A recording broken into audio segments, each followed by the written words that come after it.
Buenas noches, muchas gracias por estar aquí en el estudio de México Social en el 11. Hace unos días, el sábado 13 de noviembre, literalmente el mundo ratificó, discutió un pacto climático en Glasgow, de Glasgow así se le llama. La realidad es que había una gran expectativa. Hay un enorme señalamiento en términos qué tanto avanzamos, qué tanto falta. Pero lo más importante es poder reflexionar sobre la importancia del cambio climático, el desarrollo y el bienestar. Y por eso me da muchísimo gusto tener a Enrique Provencio, economista de la UNAM, investigador del Programa Universitario de Estudios de Desarrollo, una persona que ha estado muy cerca de los temas, incluso en una etapa estuvo siendo responsable de algunas de las instituciones que buscaban promover o preservar la biodiversidad o el capital natural. Enrique Provencio, muchas gracias por estar. Y en ese sentido, déjame entrar por esta pregunta. O sea, ¿por qué es tan importante el cambio climático para el desarrollo y bienestar de nuestro país? Es muy importante porque el cambio climático está poniendo a prueba las capacidades y los potenciales de desarrollo y de bienestar humano en el futuro.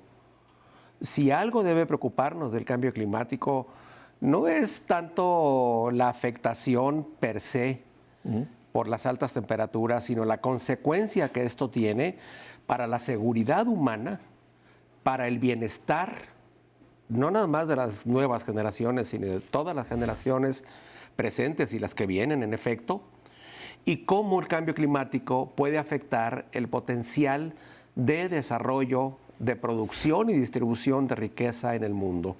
Porque las amenazas son muchas, están probadas, no es una especulación sobre lo que puede ocurrir, sino ya está la comprobación de que está ocurriendo ahora.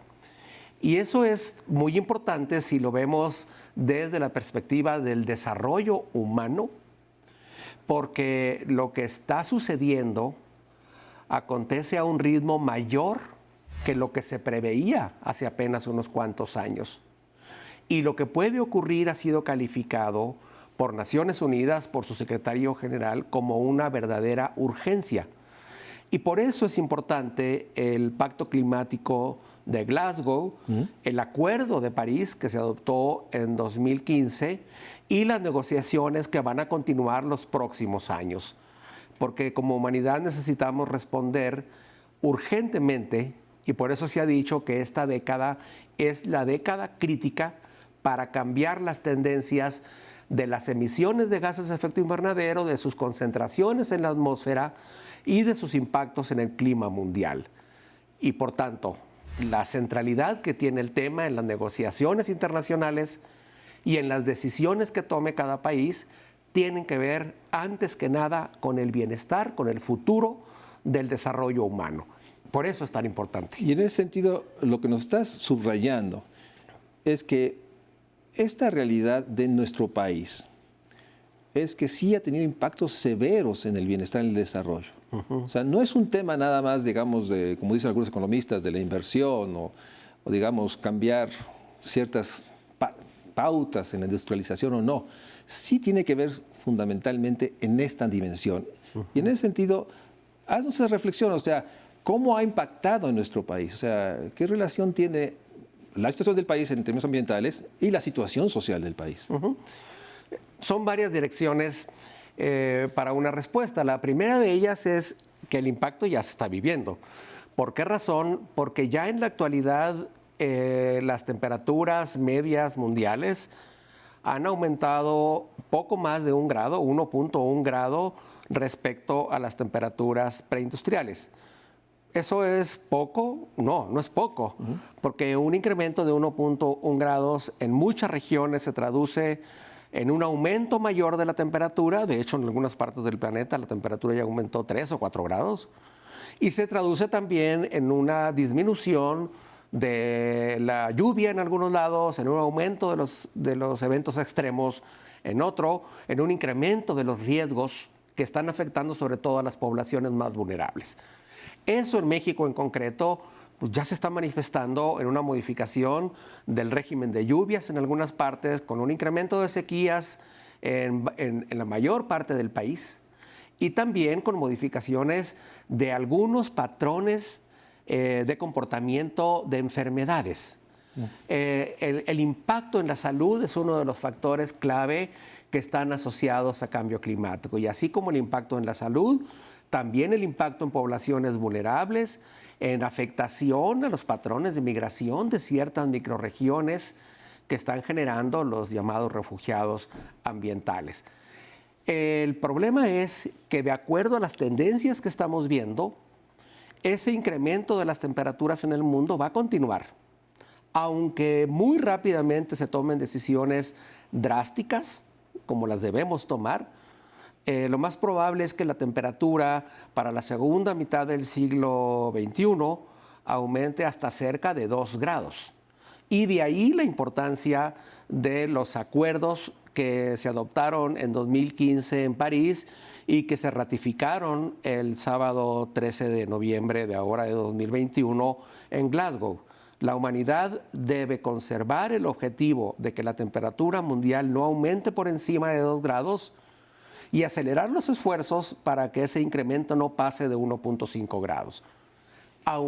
Y aunque las decisiones las tomemos ya, de hecho se están tomando, pero no al ritmo requerido, aunque eso ocurra, el incremento de temperaturas va a continuar. Y por eso es muy importante enfatizar la adaptación, la reducción de la vulnerabilidad, sobre todo de las poblaciones más desprotegidas, y el aumento de la resiliencia, de la capacidad para responder. Y todo este conjunto de decisiones, reducir las emisiones, mejorar la adaptación, reducir la vulnerabilidad, es crucial para el bienestar y también debe ser muy tomado en cuenta en las políticas de desarrollo social. Pero ahí donde entramos, por lo menos te oigo y te escucho muchas veces en la reflexión, es que realmente en nuestro país, México, estamos en esta urgencia, porque lo dices de tal forma que uno diría, bueno, hay una serie de acciones desde 2015 y ahora más. Yo no percibo la urgencia, pero más allá de decirte que no la percibo y sé que ¿cuáles son las razones por qué no logramos que esa urgencia global la sintamos? De entrada, tienes razón, María Luis. Ese sentido de urgencia que tanto ha enfatizado Antonio Guterres, el secretario general de Naciones Unidas, no la vemos en México. Pero está documentado por la investigación científica que estamos experimentando una transición hacia un estado de cosas que sin pretender generar alarmismos, va a ser muy delicada, es muy delicada. ¿Y por qué, sin embargo, no vemos una reacción a la altura de esa urgencia? Creo que hay varias razones. Una de ellas es que la cuestión ambiental no tiene prioridad en la política pública, a pesar de que se ha documentado por la investigación que estamos en una crisis ecológica en todas sus dimensiones. No hay prioridad en la política ambiental, no le estamos dedicando suficientes recursos y, de hecho, las máximas autoridades del país han calificado estos temas como secundarios. Han dicho que el ambientalismo no es más que una mascarada para ocultar otras cosas. Eso es muy delicado. Segundo, también ha habido una especie de captura o de secuestro del tema ambiental en la política partidaria. En particular, lo digo claramente, por el Partido Verde, que es que ha generado una especie de simulación de la bandera ambientalista y, sin embargo, apoya políticas regresivas en energía y otras.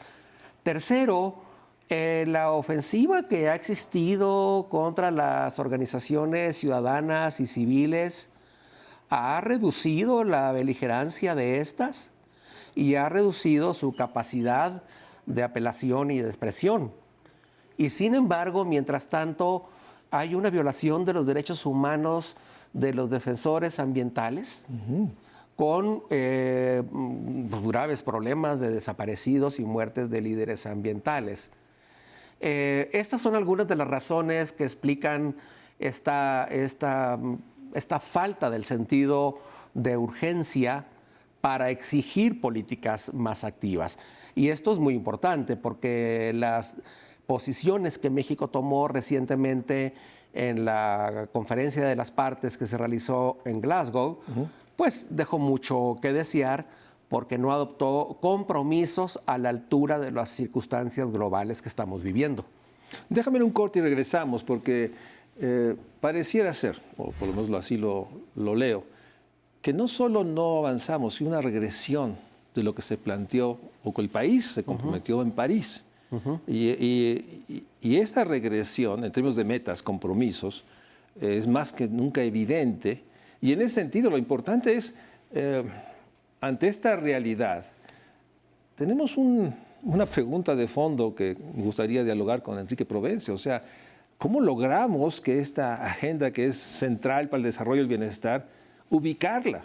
O sea, realmente parece en un atrapamiento que tenemos que, de alguna manera, salir de él, porque bien dicho, como lo dijo el maestro Provencio, hay una serie de realidades en términos de la falta de apoyo a organizaciones de la sociedad civil, el ataque y la muerte de activistas, más el secuestro de la agenda por un partido que se llama Verde y que realmente no es consistente. Y ante eso tenemos, regresando del corte a este tema, este llamado que hacen muchos países, incluso presidentes, expresidentes, a cómo logramos que los jóvenes se conviertan en un actor que demande, reclama, exige. Porque hoy percibimos que la inercia nos está llevando a una situación de que no va a haber bienestar si no se logra resolver esto. Vamos a un corte y regresamos aquí a México Social en el 11.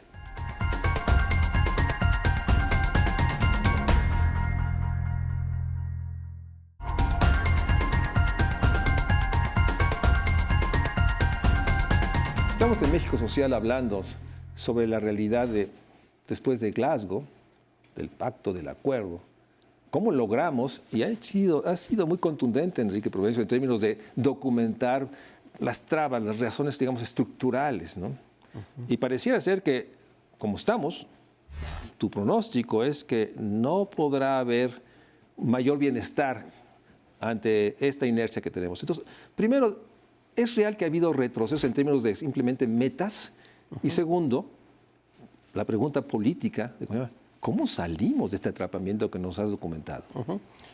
Bueno, en primer lugar, sí hay un estancamiento e incluso un retroceso en los compromisos que México tiene ante la Convención de Cambio Climático. En 2015, México se comprometió a reducir un 22% sus emisiones de gases de efecto invernadero al 2030. Y en 2020 tenía que presentar una nueva ronda de compromisos nacionales. Se entiende que más estrictos que los de 5 años atrás, porque ese era el llamado y esa es la esencia del Acuerdo de París. Sin embargo, lo que México presentó en 2020 no significó una mayor ambición, no significó una meta más estricta. Y eso ha llamado mucho la atención en México y en el mundo, y el compromiso mexicano ha sido calificado como altamente insuficiente y regresivo. Y no nada más por los organismos internacionales. De hecho, la justicia mexicana le concedió un amparo a Greenpeace, porque Greenpeace alegaba que la nueva meta mexicana presentada en 2020 estaba dando a marcha atrás respecto a lo que debió haber presentado. Y se concedió un amparo contra esas metas mexicanas. Eso es muy importante. ¿Por qué México tiene que ser más ambicioso? Por una simple y sencilla razón.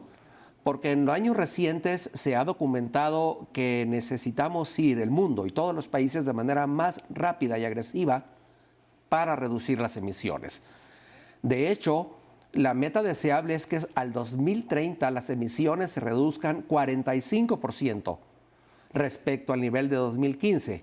México está buscando reducirlas 22%. Y a nivel mundial el compromiso no ha alcanzado.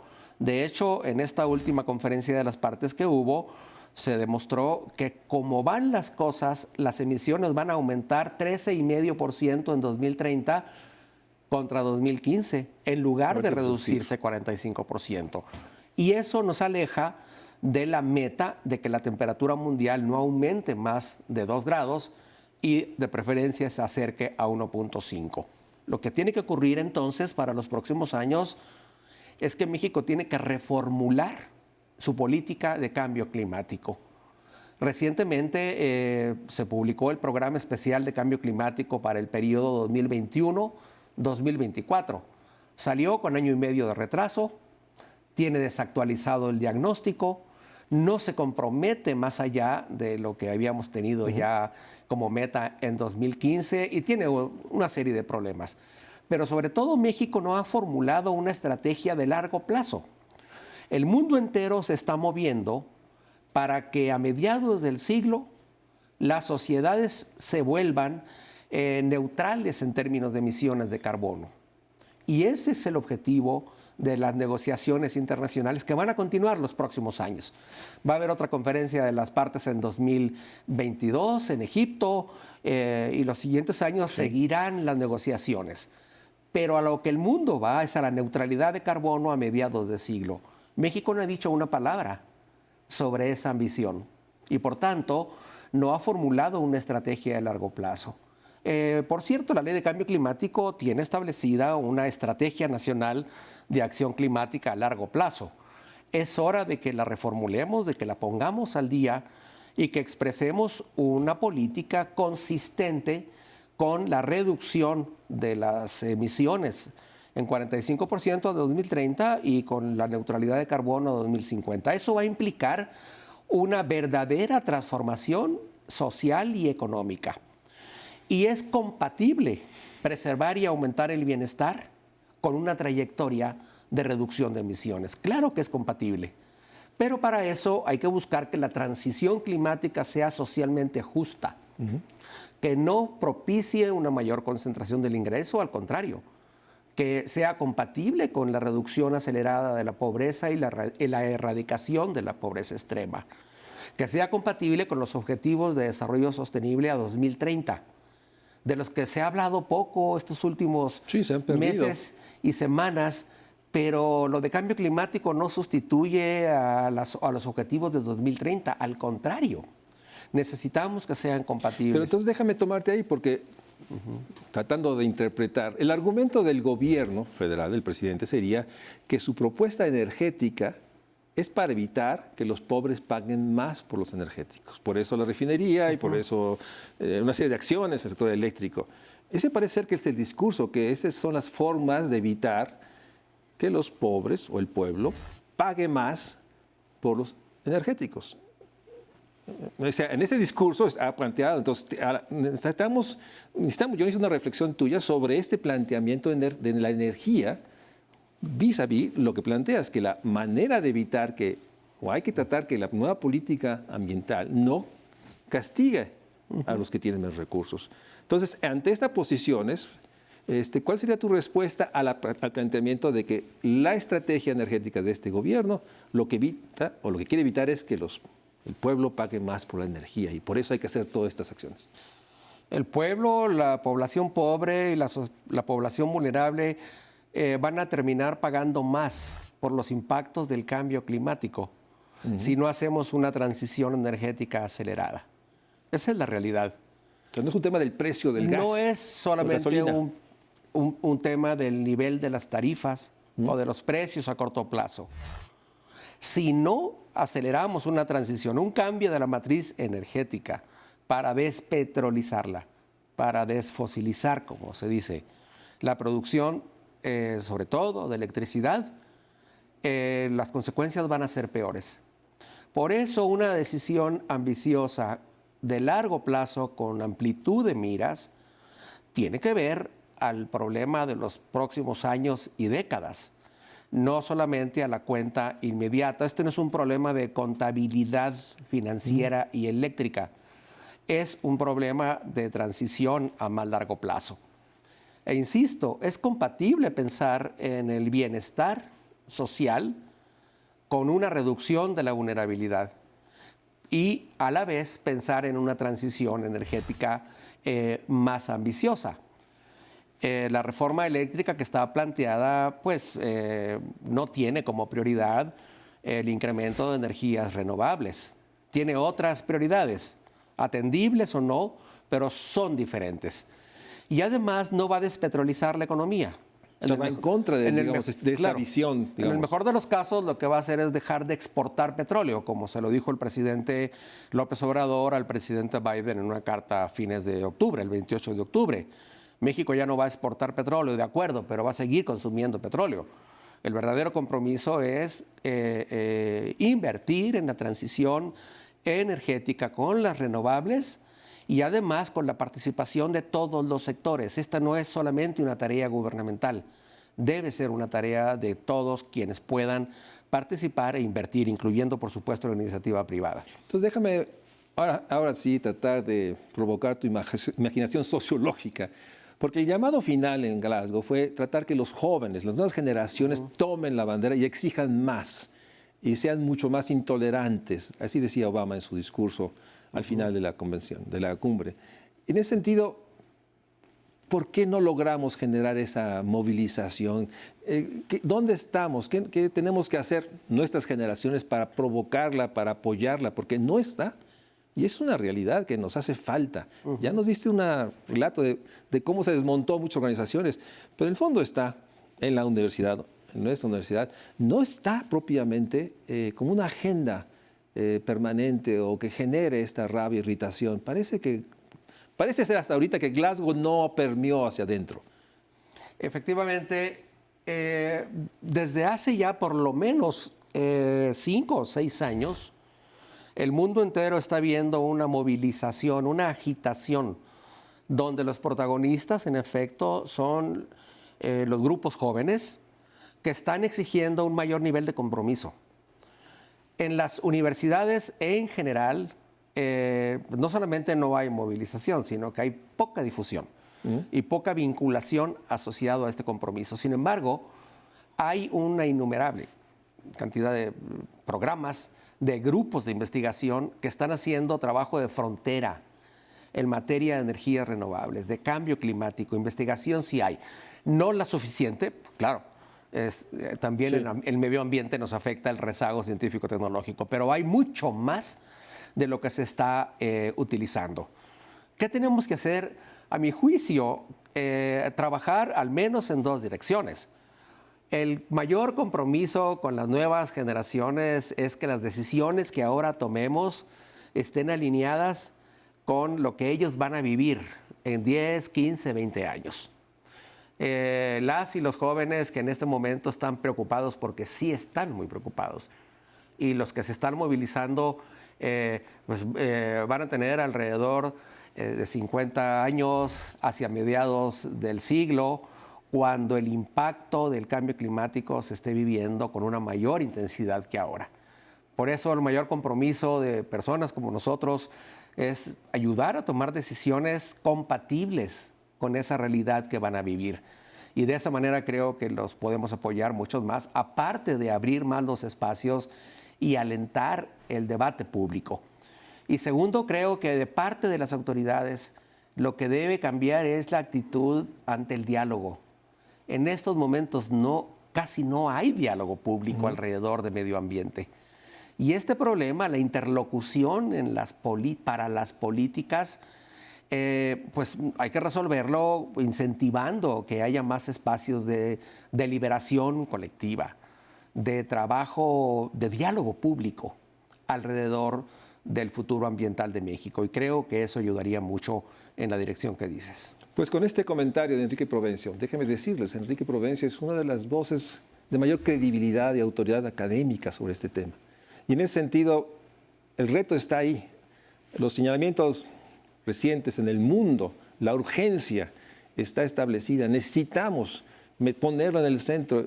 Y en ese sentido, México Social, toda su plataforma, donde Enrique Provencio también es sin duda actor importante con sus artículos, necesitamos reforzar el momento, porque sin duda lo que hagamos en los próximos años va sin duda a incidir, y lo que no hagamos va a generar esta realidad, un 2050 en el cual muchos de los jóvenes que están, déjenme ponerlo así, en las preparatorias, ingresando a las universidades, van a vivir una situación ambiental crítica.